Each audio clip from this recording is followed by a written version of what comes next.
ನಮಸ್ಕಾರ.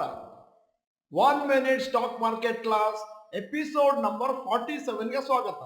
ನಾನು ಡಾಕ್ಟರ್ ಭರತ್ ಚಂದ್ರ. ಇವತ್ತಿನ ವಿಷಯ ದೇಶಕ್ಕೆ ಹೋಲಿಸಿದರೆ ನಿಮ್ಮ ಆದಾಯ ಹೇಗಿದೆ ನೋಡಿ. ನಮ್ಮ ಭಾರತದಲ್ಲಿ ಇನ್ಕಮ್ ಡಿಸ್ಟ್ರಿಬ್ಯೂಷನ್ ಬಗ್ಗೆ ಮಾತಾಡ್ತಾ ಇದ್ದೇನೆ.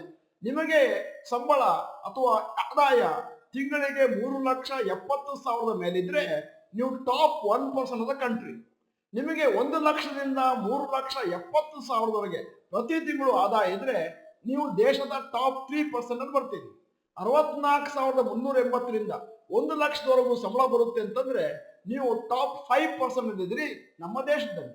ಮತ್ತು 25,000ದಿಂದ 64,380ವರೆಗೂ ನಿಮಗೆ ಆದಾಯ ಇದೆ, ಸಂಬಳ ಇದೆ ಅಂತಂದ್ರೆ ನೀವು ದೇಶದ ಟಾಪ್ 10% ಬರ್ತೀರಿ. ಉಳಿದವರು ಅದಕ್ಕಿಂತ ಕಡಿಮೆ ಅರ್ನ್ ಮಾಡ್ತಾ ಇದ್ದಾರೆ.